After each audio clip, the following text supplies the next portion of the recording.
Amani National Congress Party leader Musalia Mudavadi says that member parties under the Kenya Kwanza coalition will ensure that democracy prevails in their party primaries. He said the coalition will put in place measures to ensure that they have strong candidates with a view of consolidating their strength in parliament. Well, meanwhile, the United Democratic Alliance primaries will be held on the 14th of this month. Here's that report. Amani National Congress Party leader Musalia Mudavadi was speaking in Nairobi during a meeting with over 600 delegates from Westlands and Dagoretti North constituencies. He said he ditched Azimio for lack of sincerity. Tulieleza kinaganaga kwa nini tumehama kule. Kutokuwa na uaminifu kwa Azimio. Udanganyifu mwingi. Wanataka mambo ya self-preservation. Walidanganya ni handshake ya kuleta watu pamoja. Lakini haikuwa handshake ya kuleta watu pamoja. Ilikuwa handshake ya kupanga urithi wa kisiasa. Mudavadi also spoke against political hooliganism and called for impartiality in dealing with the vice. Wale walirusha, kama mtu alirusha mawe kwa ndege huko Eldoret, ni makosa. Lakini hata yule alirusha Kisumu ni makosa. Hata yule alirusha Busia ni makosa.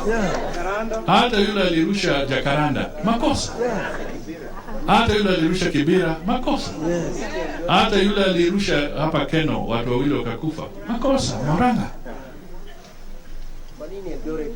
Kwa hiyo ukizungumza kwa yote. Kwa nini unataka useme tu ni upande mmoja? Meanwhile, the United Democratic Alliance National Elections Board has stated that nominations for all the wards, constituencies and counties will be held on the 14th of April 2022.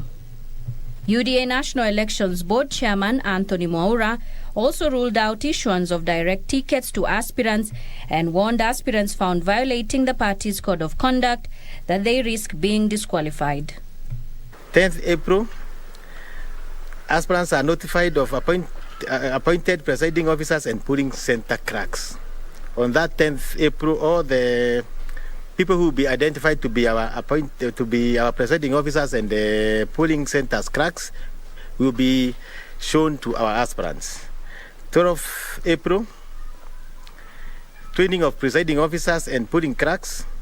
13th April, briefing and correction of nomination materials and proceeding to polling centers by presiding officers, polling cracks and security officers. 14th April, accreditation of agents and our nominations.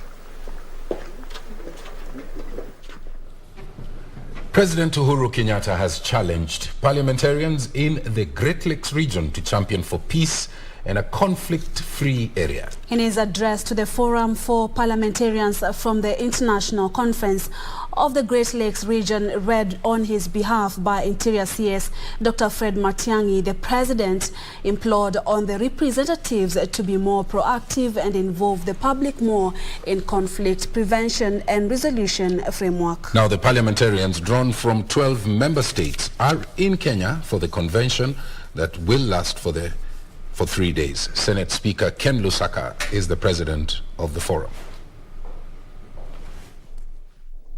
As you deliberate on these very pertinent issues, remember that the eyes and hopes and aspirations of hundreds of millions rest firmly on you.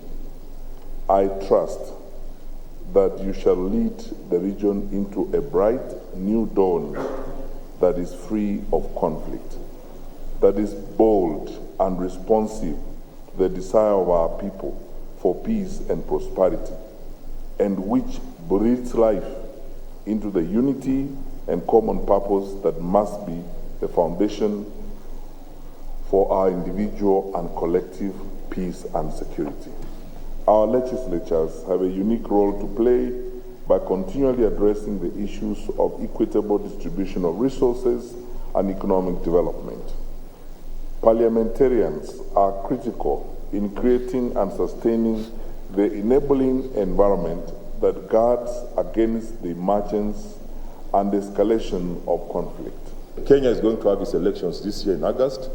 We are looking forward to a peaceful election and want to appeal to all the political players to ensure that we have peace during elections.